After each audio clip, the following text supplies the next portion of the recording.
Hi, welcome to my comic room. Yesterday I started talking about rusty staples. And sometimes I hope that when I do these videos, I'm clear in what I want to say. Because sometimes I just go with it. Alright, actually every single time I go with it. I've been collecting comic books for a long time, and I've always been under the philosophy, if you can see a defect, anyone else can see it too. It can be missed, don't get me wrong, but rusty staples are one of those defects to me that cannot be missed. You see them. However, on higher grade books, it could also be considered to be discoloration, which is slightly different than rusty staples. At least that's what I have to imagine, that when CGC writes that a book can get rusty staples at a 9.6, I find that hard to believe.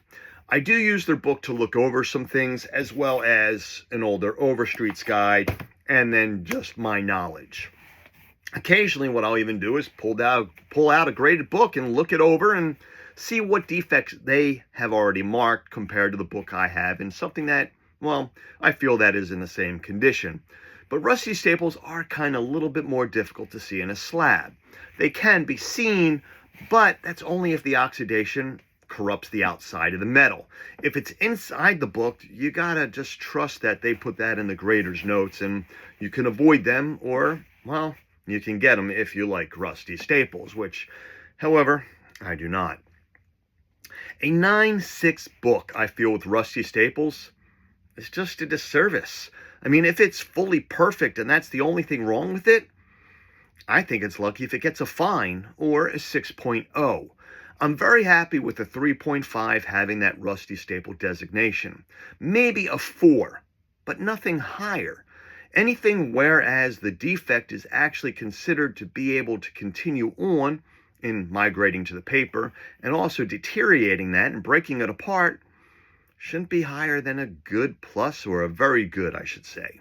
A good plus, I'm okay with rusty staples. Maybe not buying them, but being graded as such. Anything lower, missing a staple, that's great too.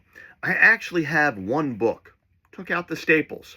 I know, I destroyed a book. But it was in an experiment with my New Mutants number 15. I wanted this book, and still do, graded in every single condition, from a 0.5 all the way up to a 9.8. If I can find a 9.9 or a 10 of this book, I'd be ecstatic. I would love to run the gauntlet, and that is one of my Grail quests.